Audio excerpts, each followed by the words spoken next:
اب مسئلہ یہ آتا ہے کہ مدد ہم چاہتے تو ہیں، سارے چاہتے ہیں کہ اللہ ہماری مدد کرے، لیکن مدد اللہ کی کس وجہ سے آتی ہے؟ ایک طرف ہم چاہتے ہیں اللہ کی مدد آئے، اور دوسری طرف ہماری ساری زندگیاں اللہ کی نافرمانی والی ہوں، اللہ سے دشمنی، اللہ سے بغاوت، نماز ہم نہ پڑھیں، روزے ہم نہ رکھیں، جھوٹ ہم لوگ بولیں، غیبت ہم لوگ کریں، فحاشی اور عریانی نہ صرف دیکھیں بلکہ اس کو پروموٹ بھی کریں، اور سود کے اوپر کاروبار بھی چل رہا ہو، تو پھر ہم کہتے ہیں اللہ کی مدد نہیں آ رہی۔ تو اللہ کی اگر مدد چاہیے تو سب سے پہلے کیا چیز ہے کہ اللہ سے کوئی تعلق تو ہو جو اللہ سے ہماری مدد کرے۔ کبھی ہم ایکسپیکٹ کرتے ہیں کہ ہم نے کسی کے ساتھ دشمنی کی ہوئی ہو اور دشمن ہماری مدد کرے گا۔ ہم نے خود اللہ کے ساتھ ایک قسم کی دشمنی کی ہوئی ہے، ہم زبان سے نہیں کہتے، لیکن ہمارے اعمال کیا ہیں؟ اللہ تعالیٰ جب ہمیں حکم دیتا ہے کوئی چیز کرنے کا اور ہم اس کے اپوزٹ کرتے ہیں تو حقیقت میں کیا ہے کہ ہم نے اللہ سے دوستی تو نہیں کی ہوئی۔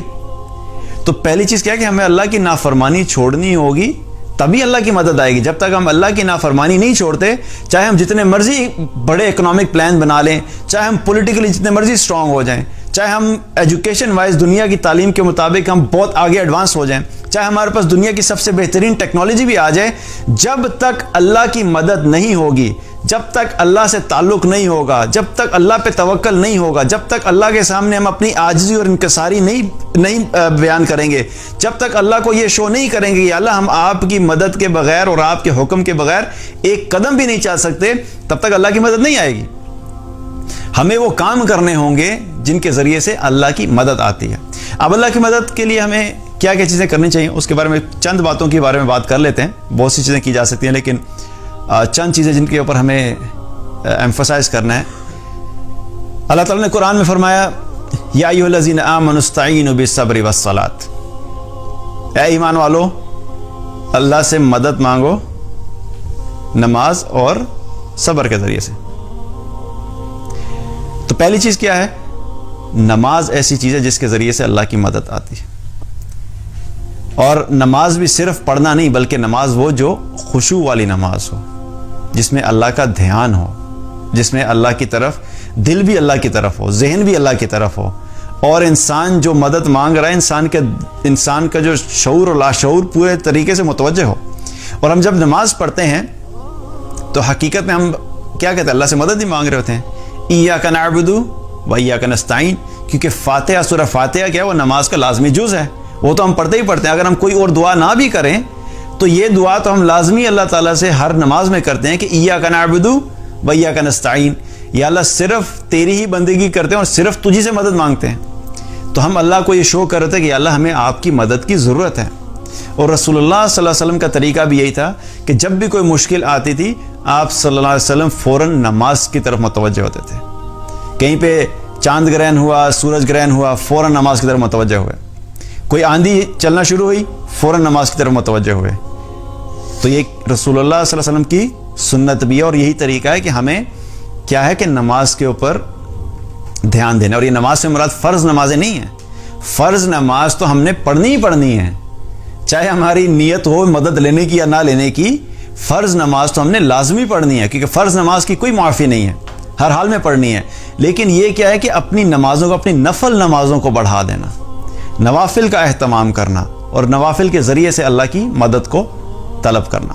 تو پہلی چیز کیا ہے؟ نماز۔ اور دوسری چیز کیا فرمائی؟ صبر۔ صبر، جب تک سچویشن مشکل ہے اس میں کیا کرنا ہے؟ ہم نے صبر کرنا ہے، اور اللہ سبحانہ تعالیٰ سے شکوے نہیں کرنے، یا اللہ میرے ساتھ یہی ہوتا ہے، آپ کو میں ہی ملا ہوں یہ سب کرنے کے لیے۔ جب بھی کوئی مسئلہ آتا ہے ہمارے ساتھ ہی ہوتا ہے۔ ابھی ریسنٹلی ایک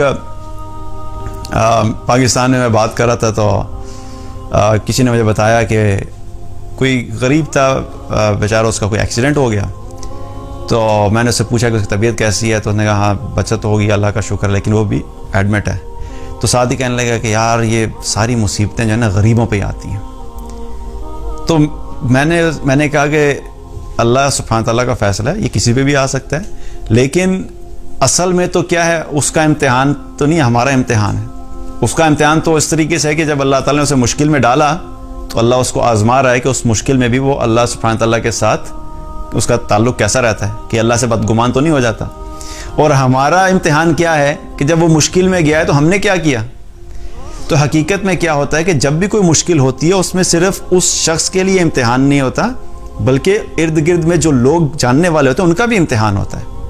تو صبر کیا ہے کہ جب بھی مشکل آئے اس میں صبر کرنا. اور صبر سے مراد کیا ہے کہ صرف مشکلات میں صبر نہیں ہے, بلکہ مشکل حالات میں اپنی عبادات اور اللہ کی اطاعت کو قائم رکھنا ہے.